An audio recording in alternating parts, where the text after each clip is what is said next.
This is Impolitic. Welcome to Impolitic, a show dedicated to friendly conversations between a libertarian, that's me, Paul Matzko, and a socialist, that is me, Sean Trainer. Paul, I trust you're well. I'm doing okay. I'm doing so well that I actually woke up early this morning and went and took a shower and just so I don't know where this boost of energy comes from, but I'm actually operating at 60%, which is higher than I think has been true since I had a kid. So I'm doing pretty well. Well, I am operating at about 2% right now. My grades, I turned in my final grades about a week ago.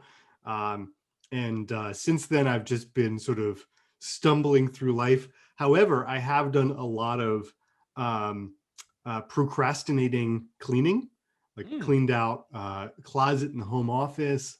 I've done a lot of work in the garage. The garage is very, very well organized. So yeah, I mean, I suppose that's something positive. But what's the thing you're avoiding doing while you're cleaning? There's just a bunch of, how during any sort of period of busyness, there's a bunch of small, unimportant, non-essential stuff that accumulates, on your personal to-do list, and you're like, I'll get to that in, when I have more time. That's what I'm avoiding. Okay. Yeah, I've got plenty of stuff where it's like, I've got to do this at some point, but I don't really know when that point is. That point probably is now, but I'm not ready for it. I'm not emotionally prepared. That sounds kind of like the Republican Party post January 6th. There's a lot of stuff they really need to get to, but they're like, I'm just not feeling it. I'm not vibing with any of the things we should be doing. Yeah. Vibes are important, Paul. We should not understate the importance of vibes. But what I would like to try to do today, so usually, and I think this is what our about this show, they love our willingness to do deep dives on issues. But I would like to do some more kind of quick hits and see if we can actually, for once, cover everything on our show notes. What do you think? Ambitious. Yeah. You want to try to give it a shot? Let's do it. Okay. I've been listening to a few other podcasts where they actually get through multiple topics in a given show, and I'm like, wow, that's those fools. And they even manage to have episodes that aren't 2 hours long. I don't know how they do it. I don't know. So let's start out with some of our quickest of quick hits. So Paul, did you hear the latest casualty of cancel culture? Donald J. Trump's Garden of American Heroes has been canceled by the Biden administration, right? That had who in it? It was a bunch of, there were some people who were like, oh yeah, but now get me, was it going to be a sculpture garden? It was going to be a sculpture garden at the base of Mount Rushmore, I believe. Yeah. Okay. So, you go to Mount Rushmore, but before you even look up at the giant, carvings on the mountainside, you first have to traverse this little, sculpture garden with busts of all your favorite American heroes, like Miles Davis and, Jonas Salk and Ty Cobb. No, probably not Ty Cobb. Yeah, but it wasn't an incredibly random list. It was just somebody went down a Wikipedia rabbit hole and grabbed a bunch of names. Yeah, so can't say that I'm too upset about that, but there have been some delightfully outraged takes about it on the on Twitter, which that's been fun. There's some real winners here. I'm looking at the list now. We got Russell Kirk, Jimmy Stewart, Johnny Appleseed. I mean, seriously. Yeah, just who's that Kirk guy? Is that Charlie Kirk's dad? No. That would be great for the conservative intellectual, Russell Kirk. Yeah, that'd be great if there was an actual family connection. It'd be what a great illustration of how far conservative ideology has withered on the vine than from Russell Kirk to Charlie Kirk. Yeah, so unfortunately, Paul, we won't be able to visit that in the future. We won't be able to have a live Man. from Garden of American Heroes episode at some undisclosed future date. I have heard that Mount Rushmore. I've never been. Maybe I don't know if you have, but No, I've heard it's underwhelming because you have to. It's really hard to get to. It's really far away, yeah, and then you get there, and it's like, and because it is far away from the viewing platform, it doesn't look quite as dramatic as you might think from like aerial drone shots right. of it. And so it's like, oh, that's cool, I guess. Yeah, I mean, my feeling about Mount Rushmore is that I can appreciate the engineering and I guess artistry that goes into that, but I think it's kind of ugly. They like blew up a mountain that was kind of important to indigenous people, and I really don't particularly like the idea of having larger than life statues of American presidents. That it just No. seems like a bad thing. We shouldn't. We've done this before, which is that like there is no president who is not overrated, right? Like the bad ones are underrated in their badness, but even the good ones are overrated in their significance. Like, Yes. Ironically, the Garden of American Heroes, just by virtue of the fact that it's not all politicians, is an improvement over Mount Rushmore. That's very true. Yeah, my vote would be if we have to add somebody to Mount Rushmore and it can't be Guy Fieri, then it should definitely be Miles Davis. Yeah. Yes, yeah, that's fair. That's fair. But it is not such even a my favorite product jazz musician, but hey, just it seems why not? Well, it's an improvement over who's on there, I suppose. Yeah. But it's such a product of its time. Like because it was started prior to the Great Depression. It's like a 1910s and 20s artifact. Mhm. Now it's not completed until like, I don't know, the 40s or something. Right. It takes forever, but and they do eventually get some funding, I think, from the government. But it starts before. It's kind of that era of we're putting up, the Statue of Liberty. We're putting the monumental era Right. in the kind of American architecture. And also it's a very progressive, like old school progressive monument that like great men make America what it is. And we must, valorize and put up on a pedestal the greats who came before us and made Right. all of this possible. And so it's really kind of this, fascinating product, but also a sense of optimism. It's like if we build this thing in the middle of nowhere, because it's still in the middle of nowhere, but in the 1920s, this is North Dakota is hardly a state. But it's also interesting because it was South far like folks in that time period were within living memory of the actual wars that expropriated that land. You know what I mean? Like the Sioux Wars and all of those things. Like people were alive who, on both sides of that conflict, who actually were part of it. And so, yeah, it's like a much more explicit sort of imperial icon. Yeah, it's kind of like, yeah, shit, we just took this land like a few decades ago, and now we're gonna build this giant monument to like white people on it. White dudes. Yeah. It's funny. So that's sad. It's a great loss. When will cancel culture stop? I don't know. Paul, they came for Dr. Seuss and I said nothing.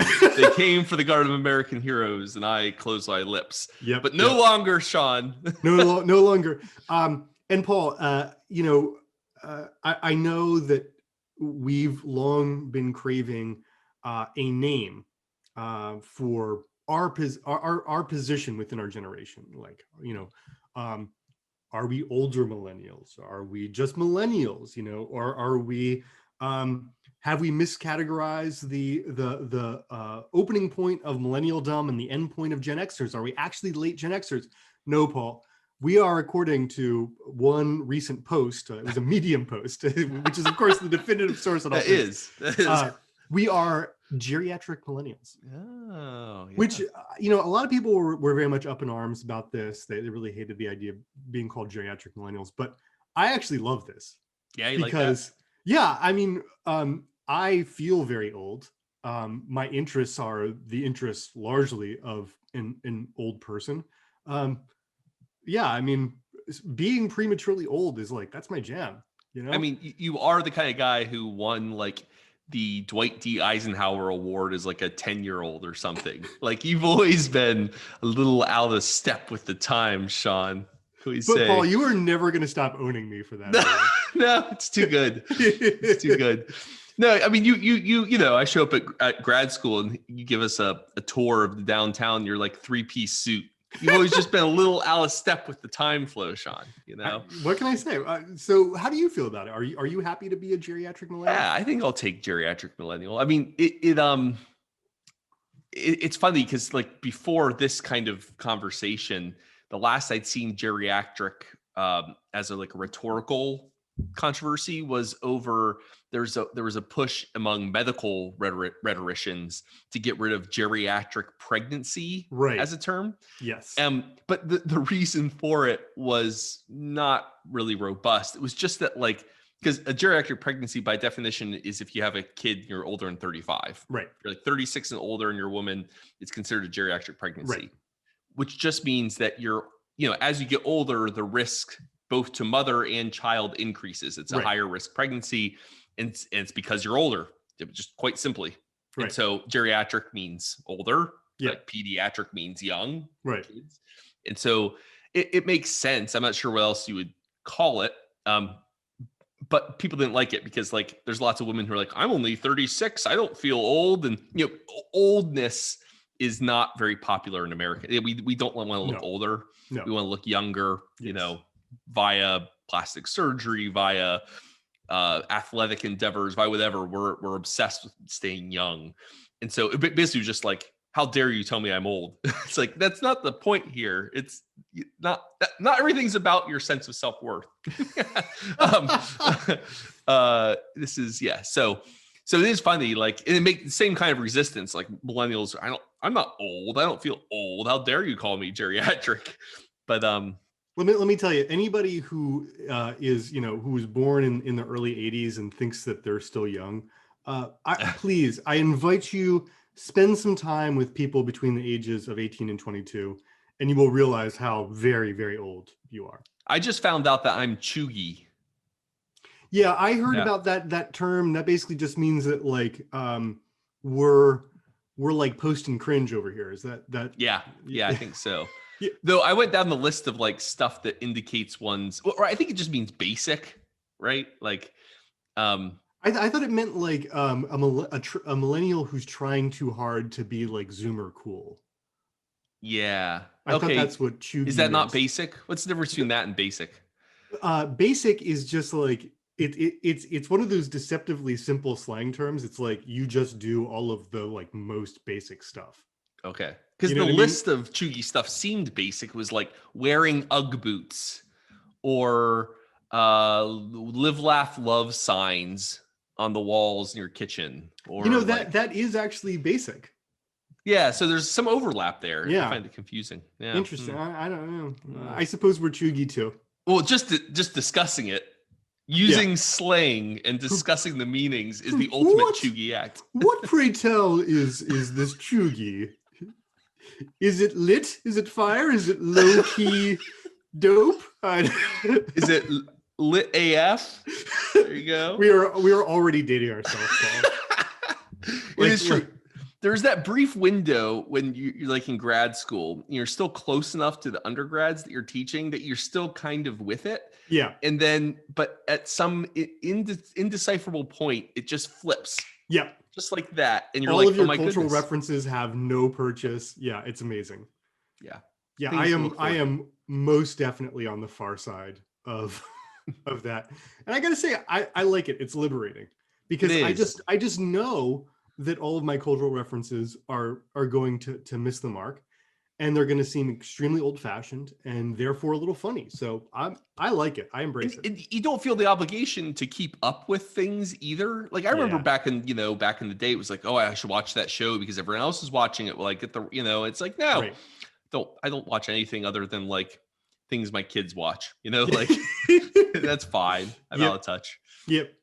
Okay. So the next quick hit, We don't have to talk about this for long because I haven't really read anything about it. It's just I'm just we spreading some rumors. All right, we had a quick discussion about it. No, I believe there's a New York Times story about this. So there's some journalistic credibility, but there were reports that Amazon had the keys to the infamous Bessemer mailbox. That mailbox has been the source of great controversy ever since the Bessemer unionization campaign, which we talked about on the show a few weeks ago. And Paul and I, we had a bit of an exchange about the mailbox, but I'm just saying, looks like they had the keys to the mailbox according to the report. Well, the report comes from one employee at the facility who says he saw 2 guards use keys to open one of the mailbox slots. A brave whistleblower. I suppose it is entirely possible he's a brave whistleblower and not, inventing a reason to get an appeal to overturn the Bessemer vote. That's, it could go either way. Only time will tell, Paul. I could not let this week pass without bringing in this piece. But like I said, all that I've seen is basically like the headline. I haven't read anything into it. Clearly, you've now done more research than I have by actually looking Googling at the article. Yep. Yeah. Okay, so Paul, you've got something about Liz Cheney, who is either a traitor or the savior of democracy. Those are the two things. Those are your two options. There's nothing in between. Yeah. She's not the entitled, politically entitled daughter of one of our worst yet most competent vice presidents in American history. No, she's either the savior of the world or Benedict Arnold. Yeah. So no, but I thought it was interesting. I mean, she's gone and for telling the truth. I mean, she actually. I mean, credit to her. Credit where credit's due. She knew the truth and she said it openly and stood by it and continues to, despite it basically, by all appearances, ending her political career or political future. Put it that way. And that takes some gumption. So hey, good for her. I mean, I don't like a lot of what she does, but good for her on this.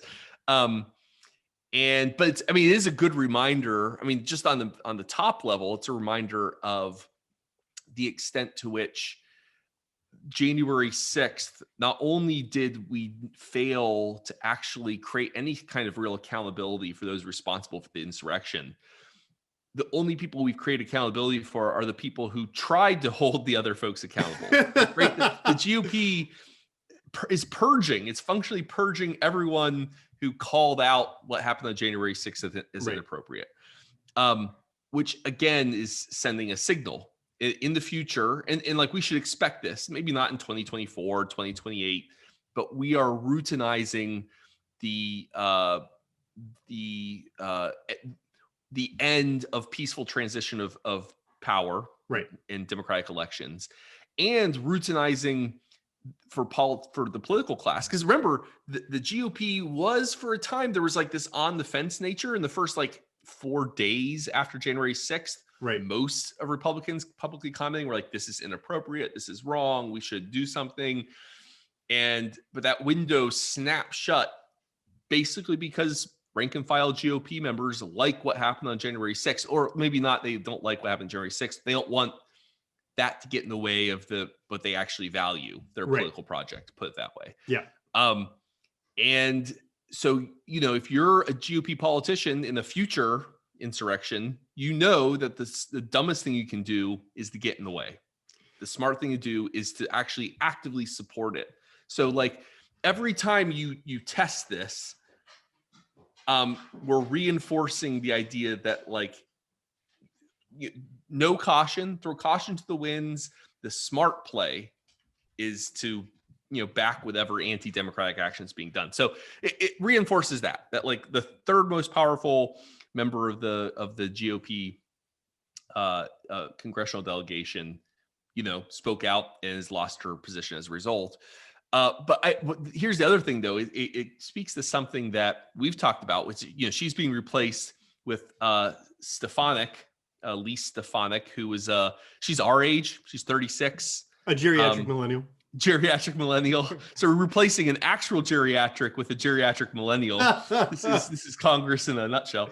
Now, but one of the other challengers for Liz Cheney's seat, who was actually initially seen as the better bet because Stefanik is so young, was a fellow named Chip Roy.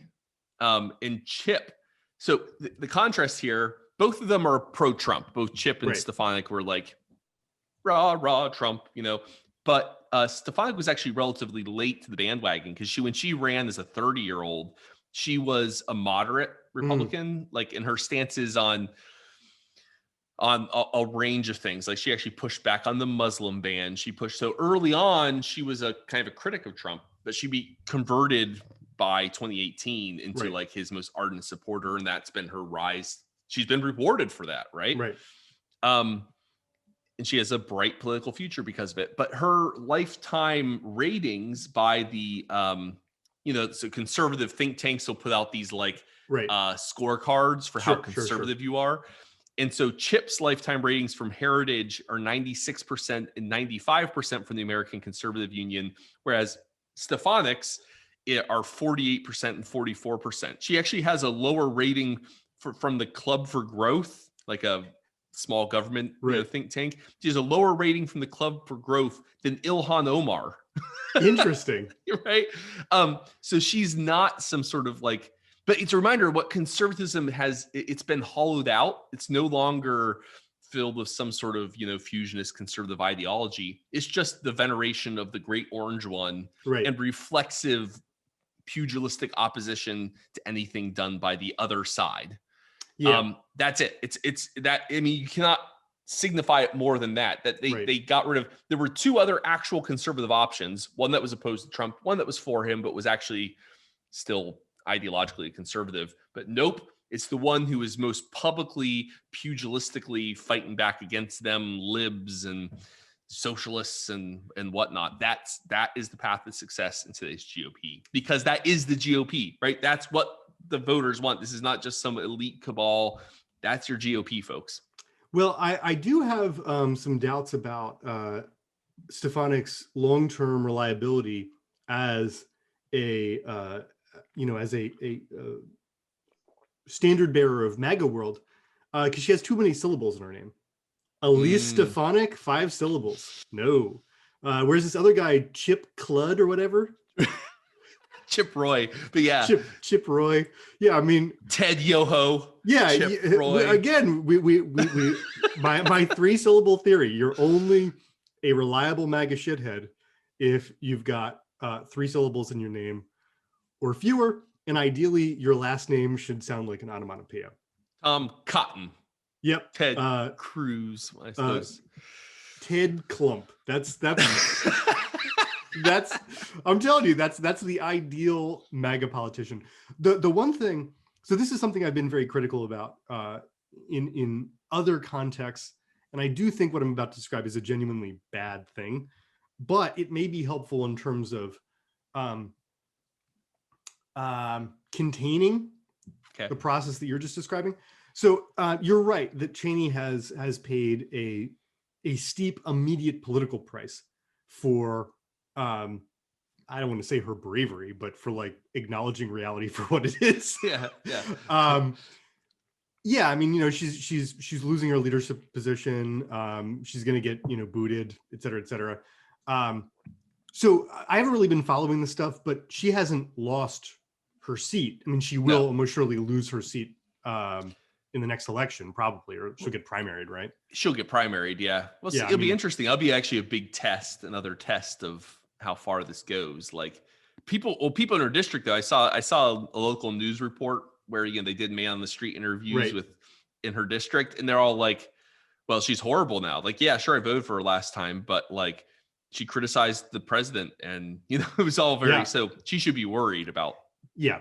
So, I mean, if she lost her leadership position, she will very possibly lose her reelection bid. But I am almost positive that if she wanted to, she could now get a cushy writing job at The Atlantic, or become an NPR contributor, on, sort of weekly talking heads kinds of things. I mean, there really is, for those Republicans who do a quote unquote brave thing. There are plenty of parachutes that land you right in the middle of liberal media. And so, on the one hand, I think that's bad because it's just this way of laundering conservative ideas into liberal spaces, and thus diluting any intellectual rigor of liberalism. Not that it had much to begin with, but whatever. But it does mean that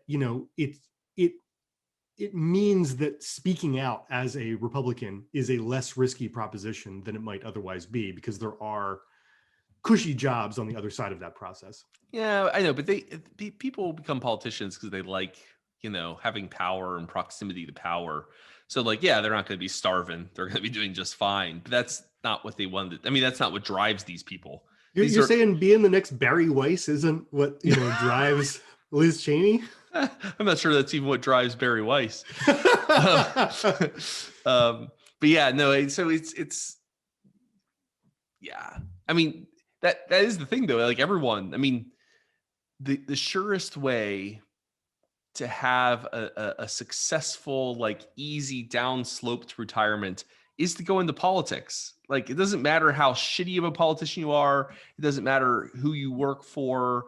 None of that matters. You can find a nice gig lobbying or writing or a fellowship at Harvard or a teaching position that, at the University of Chicago. Yeah. It doesn't matter. They all can get one, right? And it's all just influence peddling, but still. Yeah. But man. And now Paul's thinking about running for office. That's right. Just so he can have the golden ticket. That is. I mean, Paul, there's parachute. like 4 people in Maine. I mean, you could probably become a Maine senator. Like Angus King doesn't really seem like much of a dynamo, or Susan Collins. They both suck. You could probably beat them. We have this, we have a very large state legislature, and they don't pay them hardly anything. And so, they cycle through folks all the time because it's not really a careerist mindset here. But most of our politicians, and this is increasingly true across the country. This was what was her name? She ran against Susan Collins, and now I'm forgetting her. Susan Gideon, Sarah Gideon was her name. Yes, right. And she, she was expected to have a real shot, and then she just got walloped. Ate shit, right? Yeah. By old battle-axe Susan Collins. Don't underestimate Susan Collins, Sean. Clearly, but the big attack on her by the Collins campaign was that she was an Arabiste. She came up from, I don't know, Massachusetts or somewhere. I forget where now. Yeah, she's not a she's not a true Mainer. True Mainer, yeah. Yeah, but Maine, that means a lot up here in Maine. So I'll never be a true Mainer. That's just the real reality. Yeah. Yeah, basically your family had to pop across the border from Quebec in 1793 or something. And not actually know that they were leaving Canada. They were just like, yeah, I'm gonna go find a new spot. And they're like, oh shit, I'm an American now. Well, that's the fascinating thing about Maine, is that there is still, so as late as the 1930s and 40s, there was still 30% of Mainers for whom French was their first language. And Maine had its own, how Quebecois, has its own dialect. Maine had its own dialectical difference from, and there were French language Maine newspapers that were flourishing up until the mid 20th century. But there was a lot of anti-French Canadian, I mean, understandably, because there was all these, constant literal battles over the borders in Maine and whatnot. And, but that continues today. It's actually right now, the big, hot issue in Maine politics is the clean energy corridor, I think they call it. That there's essentially a Quebec hydropower company, big old hydropower company, lots of dams up in Quebec, and they want easier access to the Boston energy market. And the quickest way and the easiest way for them to get there is through Maine, put big old massive high power lines. Right. And a lot of the opposition is, environmentalists who don't want more power lines, and it is clean energy, but it's, I don't know. Anyways, that's a whole thing. But the a big chunk of the opposition, if you actually talk to the Mainers, is but they're French and they're Canadian. Like this is helping just reflexive opposition to anything that helps the French or the Canadians, like French Canadians, which is funny that there is still that sentiment here in Maine. But anyways. Well, as someone of excuse me, as someone of Quebecois descent, I fully support French Canadian separatism, but only for people of Quebecois descent in Maine. I didn't know you came from Quebecois roots. Yeah, on my mom's side, my mom's people were all French Canadian. How funny! How did they end up? What was this? What's their story? How they end up in New Jersey? Well, Trenton, as you know, Paul, as a former resident of the greater Trenton metro area. Trenton makes, the world takes. Yes, and what does Trenton make? Trenton makes pottery and toilets. And so, yeah, so Trenton was an industrial site for two main things. For steel, there was a Roebling steel factory in Trenton. But mainly for pottery. American Standard used to be in Trenton. It's actually, they still have a plant in Hamilton, which is where you used to live. I guess my grandmother's people, they were potters. And there was, I guess there was something of a pottery industry along the St. Lawrence up by Quebec City. And they moved down to Trenton. So how cool is that? I think look at this. All these years into our friendship, Sean, I'm still learning new facets to who you are and your origins. Cool. Like when you grew up in New Jersey, if you have any Italian ancestry, like it's just that's so easy, subsumes everything else, right? Exactly. It just, like it's so pervasive in the culture at large that you're like, if you've got any, you're just like, well, whatever, I'm gonna identify with that. My very cool. Definitely have some Quebecois ancestry. So I support the Maine Quebecois Independent Republic. So next hit, Paul. Yes. CDC. CDC's at it again. They're dropping some great guidance. What was it, about 2 weeks ago? They were like, hey, look, there's a less than 10% chance of outdoor transmission, by which we actually mean like 0.01 at most. But still, just, possibly like be careful outside, maybe think about wearing that mask. And then like a week later, they're like, fuck it. If you're vaccinated, just do whatever you want. I don't care. Just live your life. It really is. Derek Thompson, he's a tech writer who I like for The Atlantic. He put a tweet, which was, the CDC went from recommending outdoor masking to triggering a cascade of indoor unmasking in like 17 days without any material change in the underlying science. I don't want to be whatever the CD says I'm against guy, which is me. That's basically me. But let's just agree there is empirically no internal consistency to these positions. It's just lurching from hyperneuroticism to YOLO. This might as well be public health guidance by Magic 8-ball. And he's right. Like it doesn't, there is no reason to go from one to the other. Now, one was way too overly cautious. Yes. But the other is also way too, like, masking is the thing we should be dropping last. Yeah, it's like the easiest indoor thing to do with the greatest impact. It is. And like, but the thing is the science on this has been pretty clear for a year now. Since last summer, we have known that the risk of outdoor transmission is vanishingly small. Like, and by vanishingly small, I mean like there are zero cases that we know of from the entire world of incidental outdoor transmission, like people walking by each other or running by each other or whatever. The only cases we have are like, oh, you held a big event outside and people were like, and you had like extended conversations and it's like you had a outdoor wedding and people were like, drunk wedding guests were breathing in each other's faces for an hour or two, right? Like that's the kind, like, so, but we've known that outdoor, and yet still throughout this, I don't know what it is. To some extent, I think the politicians, they just want to show that they're doing something. Right. So, and they'll pull out whatever is in the old toolkit that just show that they've used in the past to show that they're taking this seriously. So it was like, there at one point in time in 2020, New York City had, the entire state had curfews. A lot of states had curfews. You can't go out after this time of night. because of the pandemic, which makes zero sense. You want people spreading out their activity, Yes. actually, right? You Yeah. want them going to the grocery store at 2 a.m. You don't Yeah. want them all clustered, but that was a tried and true technique and showed they were doing something. But I think for public health officials, like at the CDC, public health just means managed lying. I'm pretty sure that's what it is. It's the public is this group of like sheep, of non-agents out there who have to be carefully managed. Yeah. And they're they need to be guided.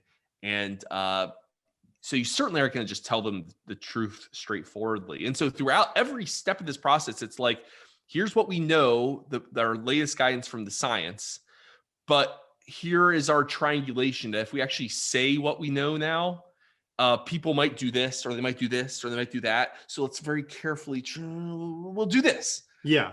And it's like if you just told the truth all along, you might have some credibility, but instead you have none. They have none. And so that's been the really the frustrating thing about this is that. Well, and there's been all this speculation too about, does this provide a meaningful incentive for people to get the vaccine? And I mean, okay, so let me take a step back. Yeah. So for months, there were many conservatives who have been saying that vaccinated people have to have some benefit in their life, otherwise nobody will do it. And I'm sympathetic with that.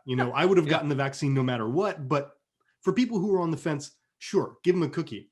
But this is the stupidest incentive because the people that you want to do this, they weren't motivated by mask wearing anyway, because they probably weren't wearing their damn mask in the first place. It's like,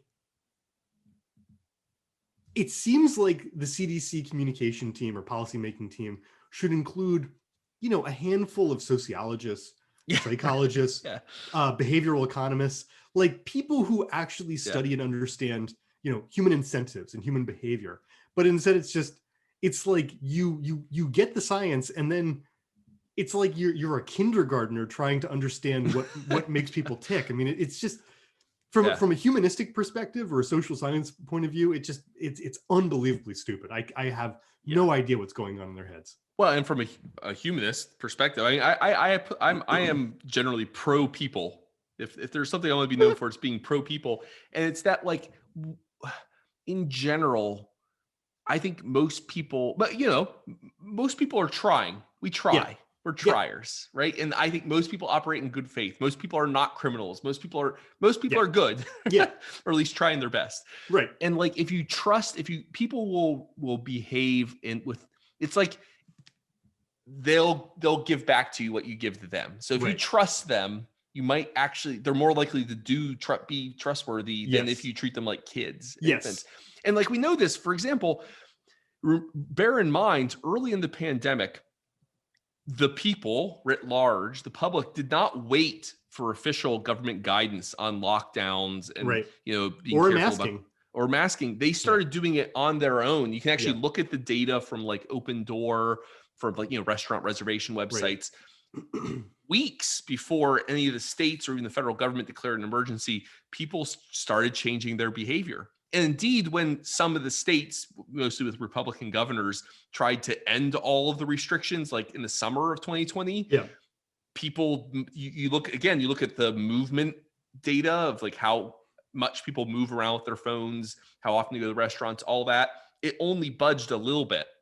That basically people are like, no, fuck that. This is not good advice. We're not going to go out till we feel safe. So like, in other words, people were ignoring the advice of the authorities. Right. And we're wise to do so. Like, and we'll continue to do so now. We'll continue to do so now. So like, I was just talking with Jess that like, I've got my first dose and get the second dose here soon.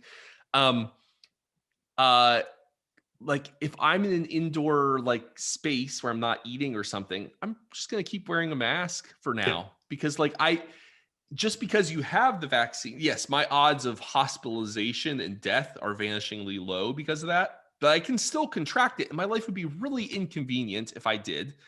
And vice versa for other people. Yeah. They could still contract it just because they have the vaccine. And it's just, and then, continue. Now, all that's lower than it was pre-vaccine. It's less likely to be deadly. But like what I'm asking myself to do wearing a mask is such a small thing. Why wouldn't I obviate even a little bit of risk. Yeah. You know, like you get my point. And like, Yeah, I don't totally. trust people I don't, I know that only half of adults are vaccinated. I don't trust these assholes Yeah. out there that they're only unmasking if they're, because those are the people that, yeah, it's not like, yeah, you get my point. The people who were anti-vaxxers, anti-maskers, nothing's going to change for their behavior. You're just not going to be able to tell who they are now. We can't tell the assholes that are. Yeah. But I mean, it is striking that the overwhelming attitude, at least on Twitter and even talking to, real people that I know, people are like, no, I'm still wearing my mask. Yeah, like it is reassuring. We're finally going to get to see our families, which is great. Yeah. And Elaine has a few family members who have not had a chance to get the vaccine yet, and it's it's not because they're anti-vaxxers or anything. It's just the vaccine rollout is slower in France. It's reassuring to know that basically from a scientific point of view that we pose very little threat to one another. But yeah, I mean, again, I'm basically with you, Paul, that I appreciate the peace of mind, but considering that putting a piece of cloth over my face for a few hours a week is literally the least I can do, I'm probably gonna keep doing it. And honestly, I kind of hope that in the future we keep doing this just during flu season. Yeah. I can tell you, just as the parent of a 6-year-old who every flu and cold season is like gets like 4 or 5 sicknesses. Nothing this winter. It was glorious actually for flu and cold season as the parent of a young kid, because everyone's masking, so it's harder for that shit to transmit too. Right. But imagine if we routinized. I mean, they do this in Japan. Yeah, if absolutely. you feel any kind of symptoms, a sore throat, a cough, a sneeze, a sniffle, whatever, they just voluntarily self-mask. It's considered impolite not to. Yeah, and it kills people. It kills old people all the time. Yeah, absolutely. And I've been thinking about this a lot because, how it was when we were at Penn State. Like every October, you would walk into a classroom. And this wasn't quite as true at the graduate level, but if you were teaching, you'd go into an undergraduate classroom, and just everybody would be coughing and hacking and it just illness galore. Sure, like I understand that we have a society that isn't super flexible about staying home from work or class or whatever, but if you have to go out, if you have to do things, come on, in the future, like my goodness, we've all got these masks, they've got cool designs on them. Let's just mask up. Well, a lot of it is just kind of culture. It's that culture of like, if you took off of work for a cold, you're some sort of wimp. You're some sort of, like, most of that was, I think, just kind of our cultural pressure, Right. And if you, not that you should necessarily, anyways, or precariousness. For wage workers, it's like, hey, you take off work, you get docked. So it's true. So hopefully we can get some, long-term silver lining out of this. But the CDC, man, they would do in an ideal world, they would do what we're all doing, which is as things get a little bit better, as we get your first dose, your behavior changes a little bit at the margins. Right. I ate indoors for the first time in a year with my in-laws. Right. But I wouldn't just do that every day. I'm still not doing that as frequently as I did before. Right. But after I get my second dose, it'll probably be a little more. After George gets his first dose, once they approve it for children, it'll change a little bit more. Right. We're traveling a little more than we were. We still haven't gotten out of state, but we traveled up to, an entirely different part of the state, which we would have done. So like your behavior ratchets up bit by bit as conditions improve, as the risk goes down. That's normal. What's not normal is like, no, damn it, we're not changing the masking requirement even for outdoors at all till our dying day. And then next week, YOLO, don't have to wear a mask anywhere. That's not normal. That's not reasonable. This is what the fuck, guys, It is indeed. But just another installment in the what the fuck of CDC. You'll love this, Sean. Okay, sorry, just popped my head now. So there was this great Wired article. I shared it on Twitter, I think, about it. So essentially it starts off with an episode of Mansplaining, which is the WHO officials, the Global World Health Organization, were meeting in like early April with a bunch of American, they're like biophysicists. It's folks who a lot of them got their start in air pollution. It's like Okay. literally how the little molecules travel depending on Right. their size, and then how they affect your health. So it's a little bit of health, but also a little bit about the mechanics of how Right. things move Yeah. through the air. And they were trying to get the WHO. This is back when the WHO was all in on this is only fomite transmission, only touching stuff. Remember Yeah. that? And so all you have to do is wash Everybody your was just hands. like And dousing everything in yeah, bleach and it is funny when you go to stores now. It's like 90% off these massive bottles of like disinfectant and stuff yeah, these it's days. like because that's useless. Yes, now no one wants it. Yeah. And and it took the CDC and the WHO only in the last 3 weeks has officially changed their guidance to say that aerosolized transmission is the predominant form. Right. Now, a year later, it took them to officially update. But even then, they wouldn't admit that it was even possible until the summer of 2020. And it's the story of this group of female scientists, and it opens with them being mansplained to by male WHO officials about how, look, this 5-micron guidance, you might have heard that before, that if something's larger than 5 micron, it's fomate transmission that you have to worry about. If it's smaller, then it's aerosolized. And since the molecules are larger than 5 micron, COVID, that the droplets that COVID's Right. traveling on, you don't have to worry about aerosolized. And so they were like, look, this doesn't make sense. Why something, if it's like 4.9 microns, suddenly when it's 5.1 is drastically different. That's not how things work in the real world. Right. So somebody was like, where does this 5-micron thing come from? Because it's all over the place, but we don't know its root. And what's great in the article is that there's a paragraph that ends with, and they needed an historian. Which is like a line that no one's ever said before. No. Like, that's what we really need in this crisis. Is there a historian in the house? Yeah, well, and they went and found the grad student at, I don't know, University of Maryland maybe, or Johns Hopkins, a historian. They found the bioethicist and historian grad student who went and like ran it down, and it was just an error made by a government public health official misinterpreting a researcher, a medical researcher in like the 1930s and 40s, and it stuck. And anyways, because of that historical research, it played an important role in them getting the CDC and the WHO to kind of reverse. I mean, they saved millions of lives potentially, and it all came down to an act of historical research. That makes me feel very good, Paul. Isn't that cool? Yeah, I thought that was the bee's knees, but also a reminder of that, like, public health, man. It's pretty messed up. It is indeed. It is indeed. All right. Next hit. So I don't think in the entire history of the show, I'm not sure that we've ever talked about Israel-Palestine. In fact, I'm not sure that we've ever talked about it in the entire history of our friendship. Maybe a little bit when we talked about like Lenin and opposition to colonialism. Maybe a touch, but not much. And I have to admit that this is a topic that I've generally steered clear of on the show, because I think this is the only thing that we potentially talk about that could get me fired. Yeah, I mean, it is an incredibly sensitive topic. Well, and at Cato too, we're not really. There are two things they're not big fans of us talking about in public: are abortion and Israel. Yeah. So it's like you can talk about politics, you can talk about religion, you can talk about socialism, you can talk about capitalism, but Israel Palestine.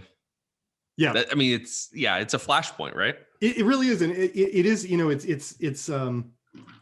It's a testament to the power of various interests around this issue. That here I am, a Marxist who works in a college of business, and I have no particular qualms about being vocal about my opposition to business, to business, to capitalism, to the American police apparatus, my union involvement, all that stuff. But this is, the one thing that genuinely sort of gives me pause. So it has been reassuring to me, though, in light of this most recent round of aggression by Israel, that we're beginning to see, for the first time that I can recall in my life, kind kind of glitches in the sort of autopilot discourse that gets operationalized every time we see a flare up of violence.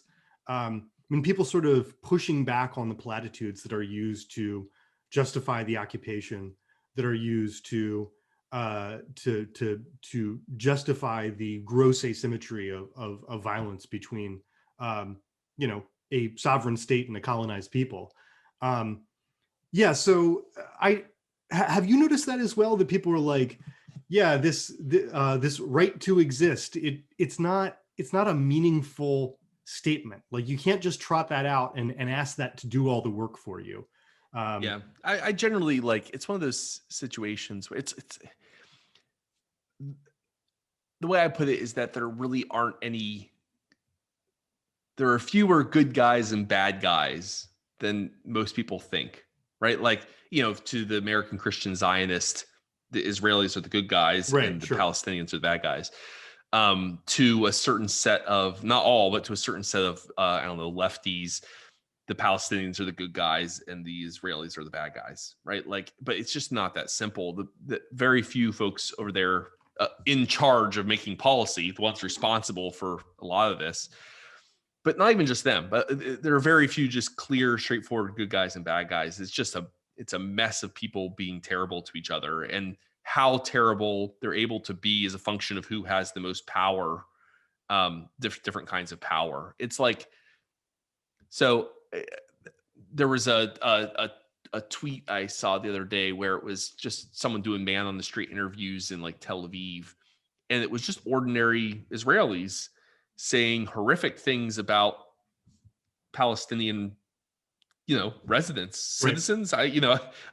It's like, yeah, really, I know I don't want them killed exactly, but I just want them, Alice, I want them out. I want them gone. It's like, you're just casually talking about genocide, like and this is not, there's a lot of blame that goes to the leadership, to the likes of Benjamin Netanyahu, to the likes once upon a time of Yasser Arafat and whatnot. But like this hatred and resentment is down deep into the society in significant ways.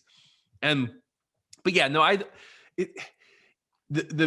me, the main function is not that, the one side's good and the other side's bad. It's that one side has more power than the other, right? The Israeli government. So everyone should be condemned for killing civilians, right? Like, the conflict's bad. Like, it is not good to indiscriminately launch rockets at, Jewish settlements, blind, for Hamas and co-belligerents to just launch terrorist attacks and whatnot at innocent Israeli civilians, right? That's not cool. Not cool, guys. Terrorism bad. But of course, Israel responds with massive, overwhelming force, with artillery and the whole apparatus, a lot of surplus U.S. military equipment and the like, and that's not great either, right? So it's like, who are the good guys here? There aren't really. Now, there are people down in the trenches, the medics and people who work for organizations that are trying to heal the rift, who I am sympathetic to, right? But they're not generally the ones in charge.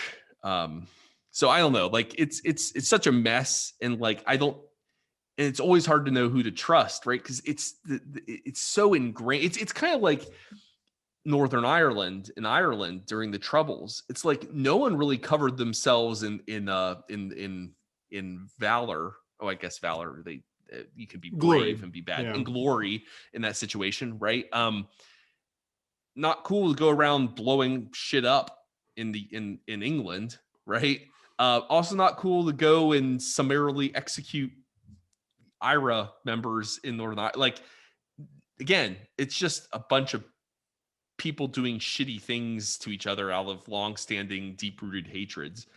So I don't know. I always find it complicated, because it's like, I don't know what to do with it other than that, which is that, like, I don't like the options presented to me. I mean, I think what's been just positive for me is seeing for the least reflexively pro-Israeli coverage that I've seen thus far in my life.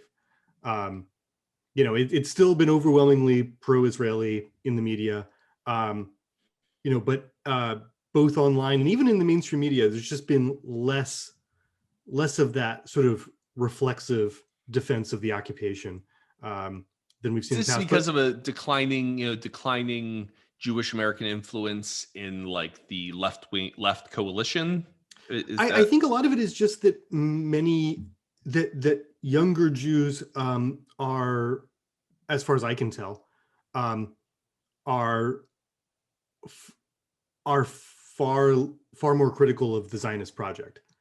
What I would recommend, I try to avoid making, in politics, sort of like the go read the Socialist Alternative newspaper podcast. But I do actually think this is one of those issues where our organization has a genuinely refreshing perspective. We have, Socialist Alternative in the U.S. is part of an international organization called the International Socialist Alternative, and we've got sister organizations in countries around the world, including Israel Palestine. And our organization in Israel Palestine, I believe, has comrades who are both Israeli and Palestinian, it's the rare coverage that I see that because it is so hard to find, because like so often the coverage is either reflexively pro-Israeli or reflexively pro-Palestinian, and to the point like of really vitriol and hatred towards the other. Right? It's like the dehumanization of Palestinians or the dehumanization of Israel. I mean, there's a reason why there's the big scandal in the UK Labour Party over anti-Semitic sentiments among sometimes Palestinian extraction labor politicians in the UK. It's like, this is why we can't have nice things. So I mean, it's nice if you have a situation where you have interests, you have folks on both sides of that divide, part of the same organization. I mean, I do think that a lot of, and I'm no expert on British politics, but my impression as an outsider was that a considerable degree of those accusations were basically just a bad faith way of tarring anti-Zionism. That it was a conflation of a critique of Israel with anti-Semitism, which is profoundly inappropriate. Mm-hmm.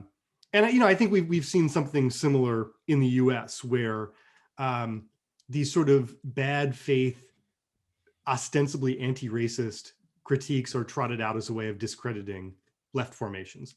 But that's neither here nor there. No, so the thing I really want to talk about with the Socialist Alternative perspective, or the perspective of our sibling organization in Israel Palestine, is that there is a steadfast condemnation of the Israeli occupation, condemnation of the disproportionate violence from the Israeli state, steadfast condemnation of Israeli settlement, and a defense of the right of colonized people anywhere in the world to seek their liberation through any means necessary. But at the same time, there's also a condemnation of Hamas and Islamic Jihad as basically, reactionary organizations that are not promoting a humane or emancipatory politics. That's the thing, is like, it's kind of like, I think there's a good analogy here. So bear with me for a moment. So we've been critical of like the attempts to sort of generate this new Cold War, fear mongering about the Chinese Communist Party, blah, blah, blah, blah, blah. And what I see a fair amount of American leftists doing is sort of this defense, this desire to come to the defense of the CCP or the Chinese state. And it's like, the Chinese state is not, they're not good either. They're not worthy of our defense. We are in solidarity with Chinese people, with Chinese workers, and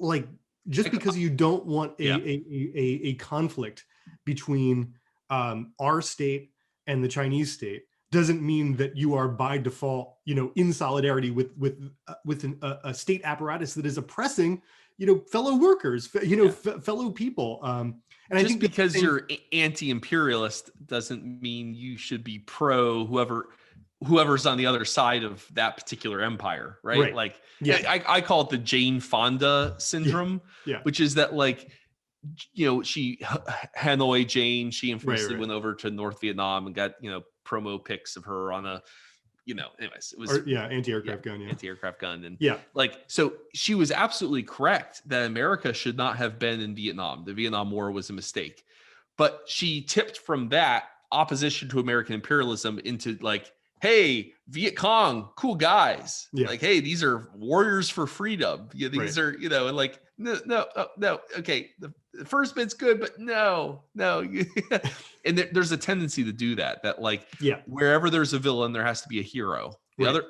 And like, sometimes all the choices are bad, and you just spend more of your time. And sure, maybe you should spend more of your time calling out the biggest bad guy, the actual empire, because they're the ones who have the power and whatnot. But it doesn't make the victims of empire inherently righteous or correct. Well, it certainly doesn't make the organizations, the most powerful organizations of the oppressed necessarily ones that, you have to support to the hilt.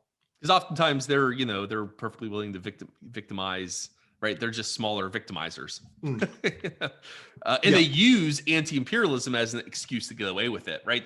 Chavez would be a great example of this, right? Was Hugo Chavez correct that American empire was responsible for many of the maladies in South and Central America? Sure, absolutely, right?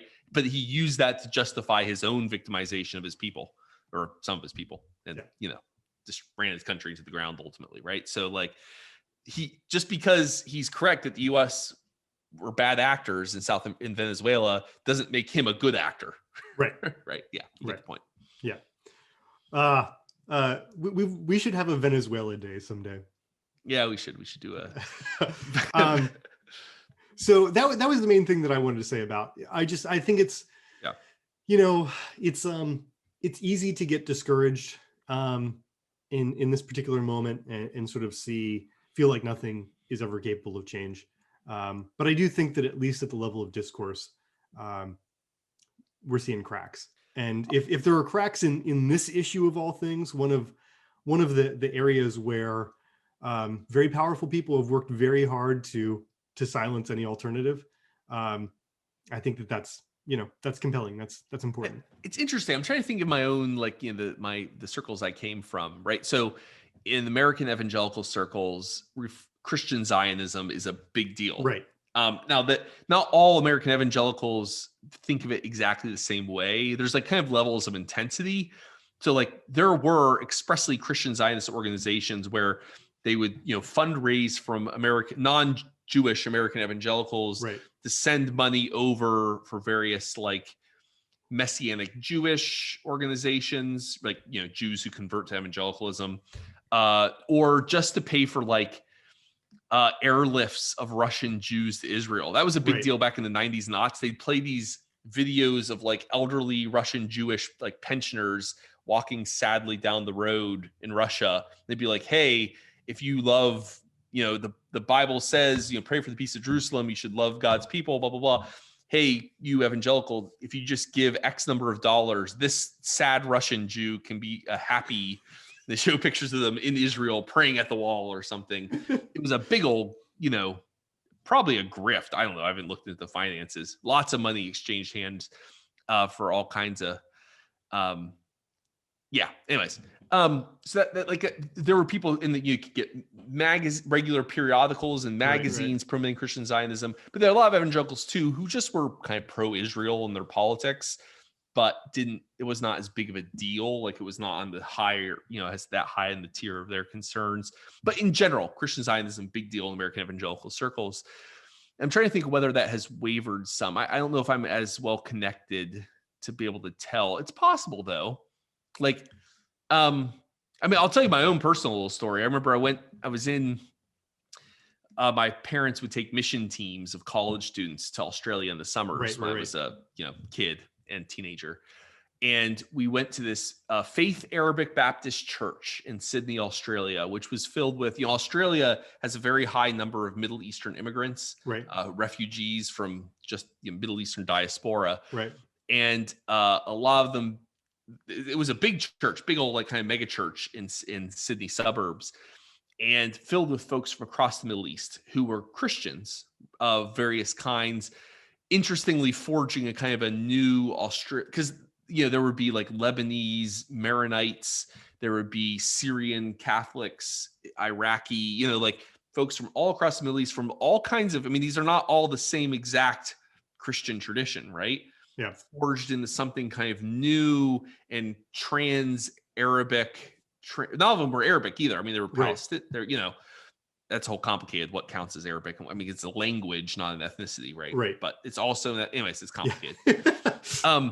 So I'm there, and I'm staying in the home of a couple in the church. Just that's what we do. We go and stay with them for like a week, and we're just chatting about things. And I don't remember. I was very standard conservative Republican white dude, and I said something reflexively pro-Israel. At the time, I think there was the conflict had flared up again or something. Right.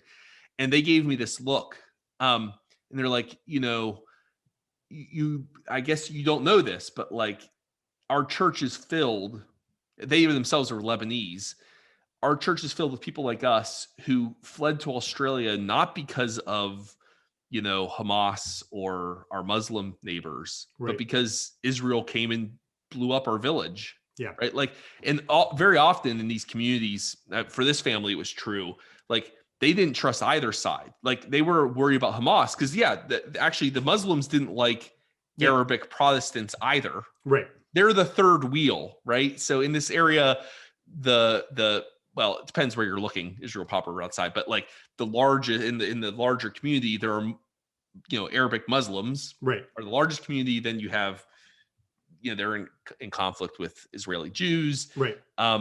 And the Palestinians, of course, are this interesting twixt and tween and a liminal state. But the people who get the least sympathy and attention and get kind of persecuted by all the sides are Arabic speaking Christians. Yeah. And particularly I've got to think Arabic Protestants. Yeah. Well, because there are, there's the old traditional up in the mountains of Lebanon, there's lots of Maronites and sure, Catholics and all kinds of fungi who are some of the oldest Christians in existence, right? They kind of predate Catholic, Protestant, whatever. They're Syrian Orthodox and people remember the Yazidis in Syria and their plight. They were this funky little religious / ethno group, but like they get the short end of the stick from everyone. And so they're like, we're not fans of Yasser Arafat. Like, he also, like, people in our village were disappeared in the middle of the night by Hamas too. Yeah. But like the reason why we left, Arafat was not Hamas.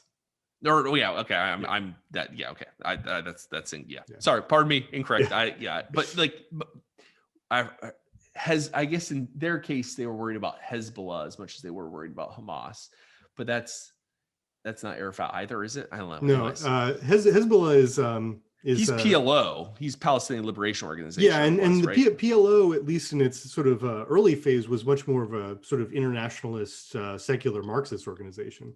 Yeah. So Arafat is closer to sort of my vision of Palestinian liberation than certainly a Islamic fundamentalist organization like Hamas. Right. Yes. So I'm conflating a bunch of different groups that have lots of have tensions between them, and there's a certain degree of like co-belligerency from time to time. They themselves will have these moments of like, hey, we both dislike Israel, right? So they'll kind of but at the same time they also disagree fundamentally on issues of that's a whole complicated story. But the point being, like, the reflexive American evangelical support for Israel is like, hey, we're actual Christians. Yeah. You do know that most Jews are not Messianic Jews. Most Jews are not evangelicals like you. Yeah. We actually share your beliefs. Right. And you're supporting the people who blew up our village. Right. Like killed my cousin. Yeah. I remember as like a 12-year-old or 14-year-old or something, listening to him being like, oh shit, maybe I should just keep my trap shut. And listen. So in general, I feel that way about, like, Israel Palestine stuff is that like there's so much I don't know. It's such a complicated situation. There are so few, just straightforwardly good actors, Right. especially in leadership. And there's a whole lot of just ordinary people on the ground in Gaza, in Jerusalem, in Tel Aviv, in Lebanon, who are the victims of these vast forces over which they have no real control. No real control. And they're just people suffering and bleeding. And so like, I mean, I think but hey, if Ireland, the tension between Ireland and Northern Ireland could be resolved to the extent that it has been, still not totally resolved, but like we're not in the troubles anymore. Yeah. That would have been thought unbelievable until the 90s too, right? Like if that's possible, maybe that's possible in Israel as well. I don't know. We shall see. We shall see. So on a later note, Paul, I would now like to talk about something a little bit weird, but it intersects with both our Israel-Palestine conversation as well as our conversation around geriatric millennials. Okay, and so basically, what I want to talk about is this growing sense that I have, and I suspect you have it too, that we are definitively in a different historical epoch than the era of the aughts, the first 10 years of the 2000s. All right. And I've been thinking about this because of 3 or 4 cultural products. So the first, Elaine is doing a really awesome conference presentation on basically like book history and reality TV. And so we've been going back and watching the first season of The Real Housewives of New Jersey, which is from I think 2008, 2009, thereabouts, like more or less the time when we finished up undergrad. Yeah. There's also this podcast that I've gotten interested in recently. It's called Low Culture Boil. And they look at like a lot of different cultural products, many of them from the aughts, and they just kind of analyze them, historicize them, et cetera. And then I've been listening to the Slate podcast Slow Burn on the Iraq War, which of course is one of the defining moments of the aughts. And then lastly, I recently read Michael Lewis's The Big Short, which of course is about to lead up to the 2008 financial crisis, another big moment of the aughts. Man, you're just like steeping yourself in I really am. And it 2000s. wasn't intentional, but like it's one of those things where you realize that this era that doesn't, for you as a person, feel that long ago, is in all kinds of ways just a foreign land historically. Yeah. Like we have definitively moved into something different. And there's a whole bunch of different things we could talk about, low-rise genes versus high-rise genes. Obviously, low-rise genes were a travesty for everyone involved. We could talk about the fashion, we could talk about the whatever, but there are really 2 things that I've been thinking about a lot recently. And I'll actually start with the thing in the show notes that I have listed first, because it connects back to Israel-Palestine, which is the tendency to intellectualize or aestheticize debates over issues with profoundly human consequences. So do you remember, Paul, like it's so many of my memories of high school and college and that whole period, we're basically having these very like civil, almost philosophical debates about whether or not the US should go like kill several 100,000 people in Iraq. Yeah, I did speech and debate. So yeah, it was like, should we invade Iraq? And it's just like, are you the affirmative or negative this time? Yeah, it was just. Yeah, it was like intellectual play, and the thing that got me thinking about this is the most recent Slow Burn episode, which is actually about Christopher Hitchens and kind of the journalistic debate about the lead up to the war in Iraq, and how even though there is this hefty dose of political vitriol and intensity around the debate, that so much of it is just sort of like the salon aesthetic. Let's have a lofty debate about ideas, when actually what we're debating is the fate of huge numbers of people. And that's also, I remember having so many debates around the Israel-Palestine conflict where it was basically just intellectual play. It was just, who do you find more compelling, Derrida or Foucault? Like it was all sort of on the same plane Or, Yeah. do you think the Velvet Underground is better than Jimi Hendrix or whatever? Just Yeah. like Right. all of that stuff just felt the same if you Yeah. were a participant in it. And that very fortunately seems to be something that we've left in the aughts. Would you agree with that, Paul? It's really interesting. I mean, I think there's something. Yeah, you're right. I mean, that was certainly true of my own experience. Even though we came from very different, like I was a conservative fundamentalist Republican, right? Like, I mean, you were the Dwight D. Eisenhower award recipient, so we were not so different after all. Well, I mean, I was, to be fair, during that period, I was a Republican. I don't think, to be honest, Paul, I don't think I've ever actually voted for a Republican, but I certainly voted with my words for Republicans. It was, I voted. Yeah, then later I was a libertarian, so maybe that explains some of it. But I really think even my even my liberal and left friends were very much part of this culture where it was just, let's debate big human issues as if they're totally abstract. And I suspect some of this is just the privilege of living in a late empire that that everything does feel insignificant to you and on a level plane, because this stuff you're part of. There's just the assumption that you are the actors. Yes. Everyone else is the acted upon. Right. And it's your right to be like that. And it's not something that operates on the level of conscious analysis, I don't think either. It's just like it never would have once. I think what you're saying, it strikes me as fundamentally correct and was completely a completely subconscious expression of my situatedness in American empire, in the comfortable imperial life that I am the product of, right? Like, I think that is true. I mean, this probably was also true, back in the late 19th century, when the sun never set on the British Empire. I'm sure they sat around being like, oh, should the Queen, what should policy in India be? Right. Should we massacre all of the sepoy rebels or not? It's really just kind of we can be civil about this kind of not. Or in France, in literal salon culture, in the ancien regime, it was like, oh, are the physiocrats more correct, or are the mercantilists correct about the shape of French foreign policy and trade policy? Right. And it's like all, which again, this was a period of French kind of geopolitical dominance. So some of this has got to be a function of late stage imperial privilege. Yeah. And obviously, given the nature of the show, my argument here is not that if you disagree with somebody, you should go murder them. No, right. Yeah, no. But it is like the level of detachment from the consequences of actions is just kind of grotesque when you look back on it. Like, we disagree about a lot of things, but I think we generally try to keep in frame the fact that these ideas have real human consequences. And we're not talking about this because it's just like a fun thing to do.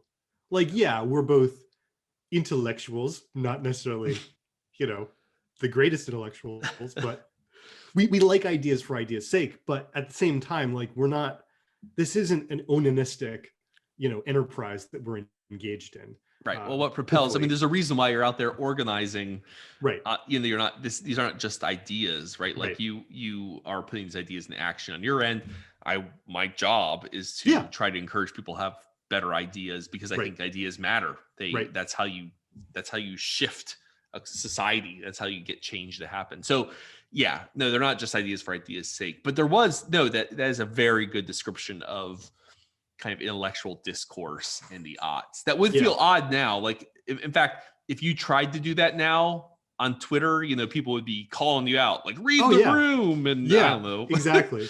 Yeah. Which is a really annoying comment. A lot of times that kind of discourse is do you ever get that? Like, you say something, someone's like, read the room. And you're like, dude, just, if you don't like the idea, say you don't like the idea. Don't pretend like the problem is that I said it at like, what the fuck are you doing here? It's a way of avoiding engaging with an idea. But anyways, that's it. I mean, to be fair though, like, I think I'm more sympathetic to that because as a non-tenure track faculty member, I am constantly have to listen to 65-year-old people who got tenure in like 1986 after publishing like 2 papers, being like, I'm really struggling, and it's like, shut the fuck up. Yeah. So that's one of the first things that's really struck me. Is, I buy it. All right, as a difference between that moment and now. The other thing that struck me is that that moment seems to me like the last gasp of the high culture, low culture divide. So I remember when Ellen and I first started dating. Ellen likes pop music.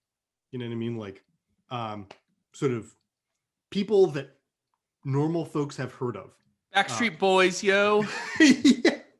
And when we started dating, I was still like very much in that hipster mindset where I was like, I don't know if I can be with somebody who likes Mariah Carey.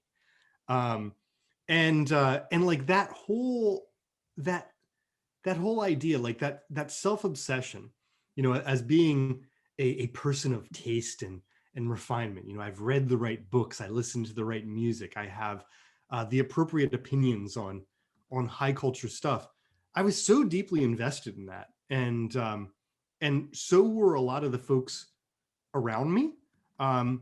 Being a sort of refined person with the right tastes was still very much a thing in the 2000s. And I don't get the impression that Zoomers give a shit at all about that. Yeah. Well, there was that book that came out about the last gasp of the high culture obsession, if you will. Yeah. Louis Menand has a book out, The Free World, Art and Thought in the Cold War. Interesting. Which is about this era when, like, people cared who Lionel Trilling was. Right. Or who, you just go down the list, Alfred Kazin and right. That was, now the people actually read them, or do they just want to seem like the kind of people who did, yeah. Or Christopher Lash or any of these right. like 50, 60s, 70s, like high. Now that's intellectual culture, but this is also true in like art. There's a big push and Norman of Mailer and Philip Roth and and in music and in literature and just across the board, this obsession with high culture being, and yeah, you're right. I mean, this is actually something like Gary Cross, our former Penn State professor. I never actually had him for a class, but he was on my committee. Yeah. He talked a lot about this, like the decline of mass culture. Right. When, but part of mass culture was this, well, maybe I'm getting this wrong, because I don't know if I'm going to use the right terms, but simultaneously, once upon a time, mass culture meant that almost everyone in the U.S. consumed the kind of relatively similar set of like cultural influences, TV shows. And everyone's watching MASH or listening to blank or whatever, right? And you can distinguish yourself as a person by being outside of that, by not consuming mass culture. But counterculture, right? Yeah, at a moment where there is no mass culture anymore, which is, the 2000s is the last gasp of that. I mean, there's nothing to define yourself in opposition to, because everything's non-hegemonic. Now. Yeah, exactly. Right. And you can see, I mean, the 2000s, the great example is that, like, the one that I think people will reflexively get, it applies across every kind of cultural expression, but think of television.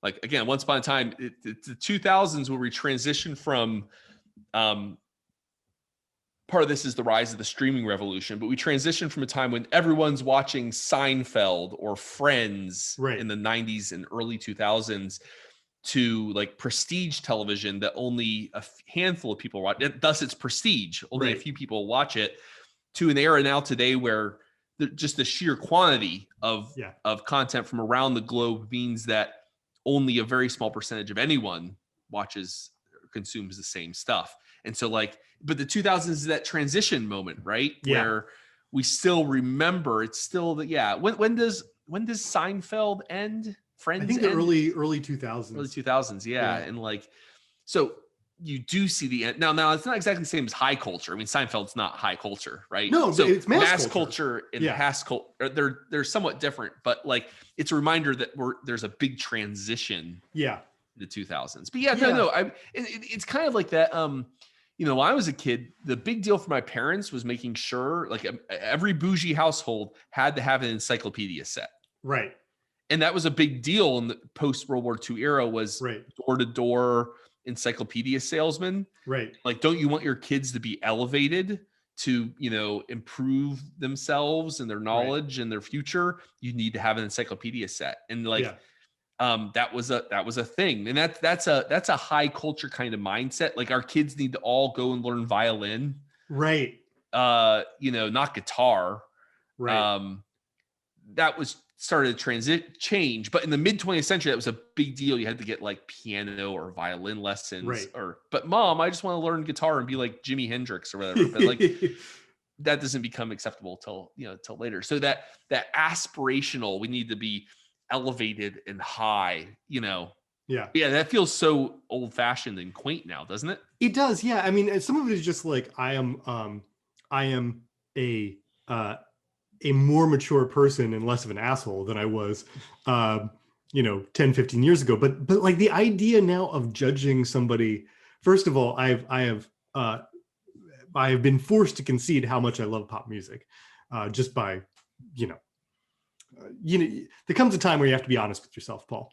And, but beyond that, like, what do you got on repeat right now, Sean? What are you banging out to? I'm trying to think about, I've been in not that this is pop music exactly, but I've been vibing to Stevie Wonder a lot recently. Oh, right. Yeah. But like, even if I didn't come around and admit my love of like 90s, R&B and pop singers, et cetera, et cetera. The idea now of like judging anybody for their taste in music just seems so absurd, so totally foreign. It's a reminder of how much has actually changed in the past 10, 20 years. That used to be the thing, right? You judged them, during the countercultural era, you defined yourself in opposition to mass culture. So like pop is mass culture. So you don't want to you're one of those people who listens to like Doris Day, right? Or what's that awful song I listen to every now and again? Pops up my YouTube. The problem is I, would play 60s songs and before every class. Yeah. Now YouTube is pretty convinced I love like all 60s basic music. Yeah. So there's this one song by a disturbingly young teenage girl. I will follow him, follow him wherever you may go. Yeah, you know the one that pops up. Peggy something maybe, but like Peggy Lee.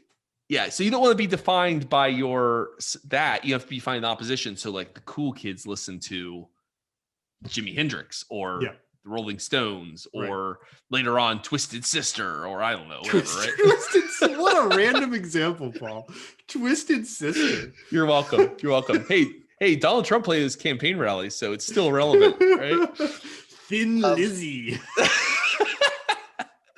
Asia.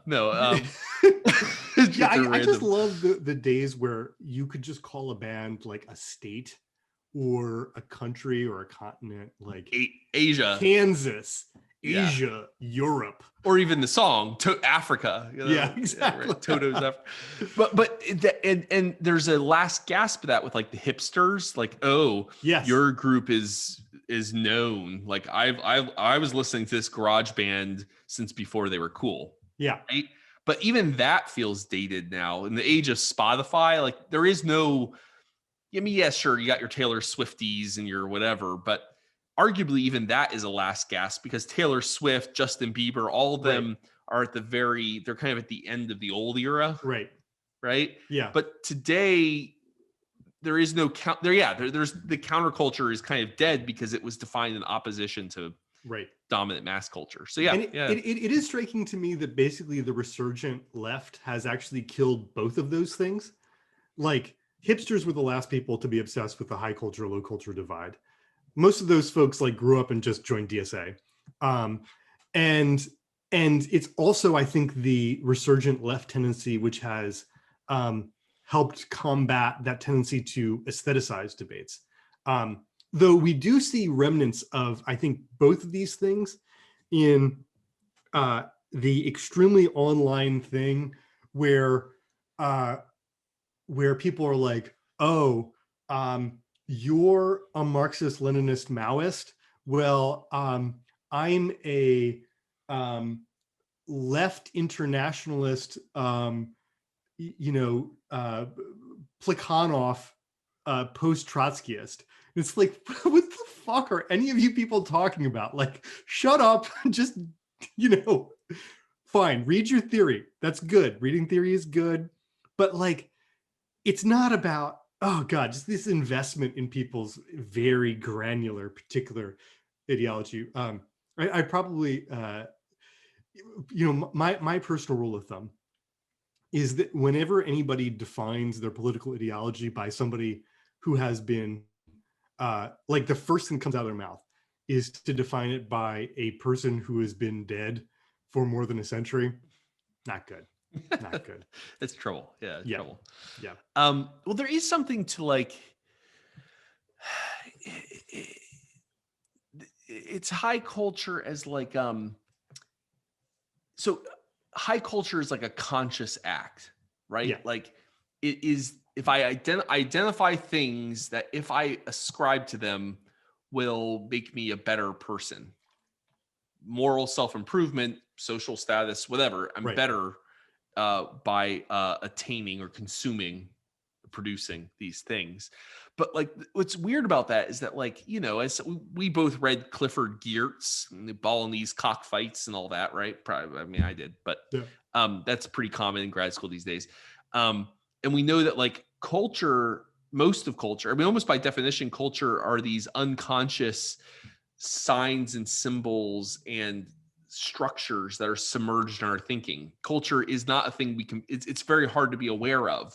It's invisible to us. That's why it's culture, right? It's like, it's on this like structural fundamental level beneath our conscious notice that most of culture operates. So what's weird about high culture is that it's almost not actually culture or something there where it's like, actually, no, what is actual culture in the 1950s is not the encyclopedia. I mean, it is, but it's not just the encyclopedia and the obsession with like building new, there was this post-World War II uptick in like opera interest among aficionados because that's high culture. But it's not encyclopedias or opera, or that's just the surface level stuff or the epiphenomenal stuff.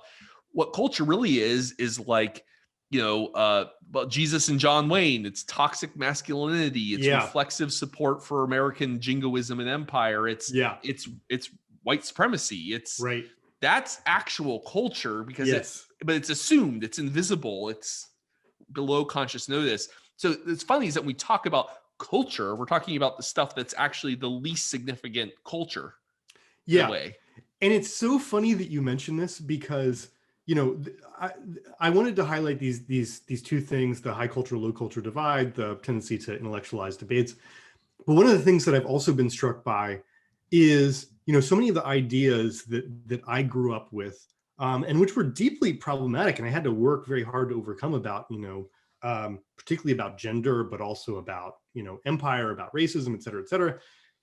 Yeah, like that stuff's just baked in. It's just in the fucking background of all of these cultural products that I've been consuming. Like watching the first season of The Real Housewives of New Jersey.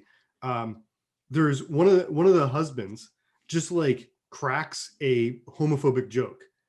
And it's clear that this is just like the way that he talked all the time. And it rings true because that's the way that everybody I fucking grew up with talked as well. Like homophobia and toxic masculinity was it was in the air. It was in the water. Like there was no outside of it. I guess I shouldn't say that there was no outside of it because there were, even when I was a kid, people who were like, this is fucked up. We need to consciously try to change this thing. But that's not then cult. I mean, in a sense, they're the ones being countercultural. They're the ones. That's not an act of culture. That's a conscious pulling it, trying to take the submerged thing and dredge it up and say, this isn't good, guys. Yeah. I mean, whereas the homophobic expression was actual culture, Right. this just unexamined, assumed. Yeah. So point is, Paul, the times, they are a changing. There's another 60s song.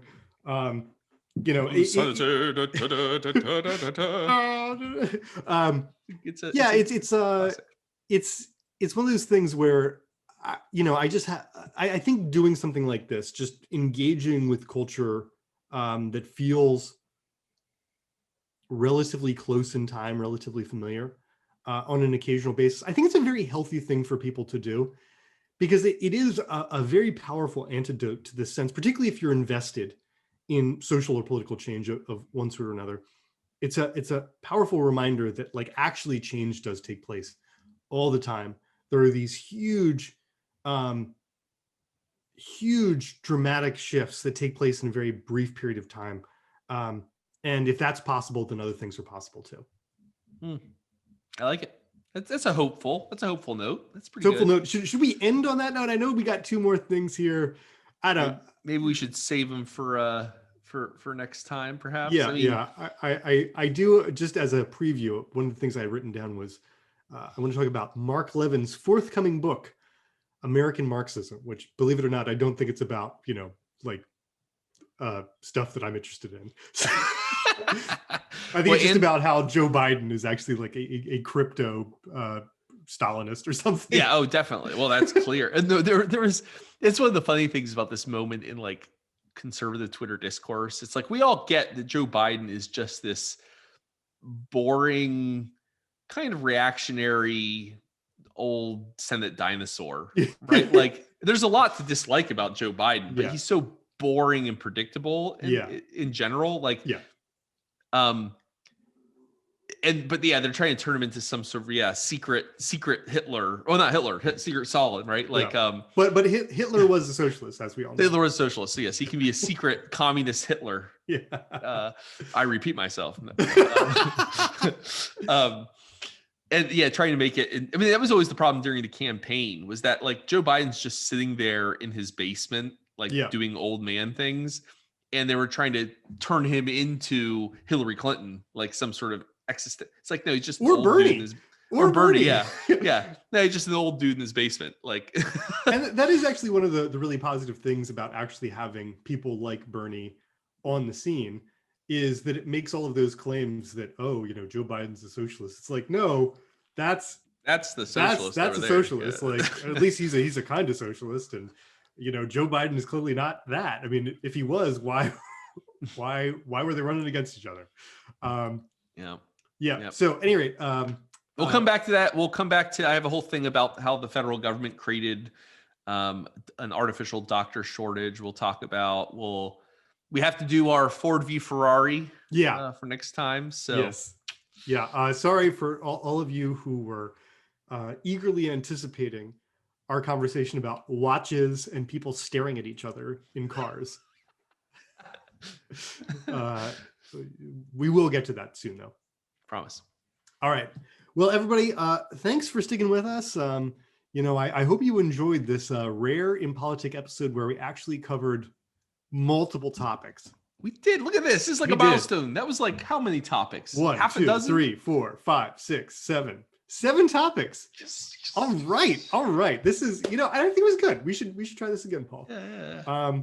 Little cruise through the news, your Saturday news roundup. Well, thanks for sticking with us, everybody. If you would like to support this trenchant analysis, please consider becoming a subscriber or a patron at patreon.com/impolitic. And until next time, please be well.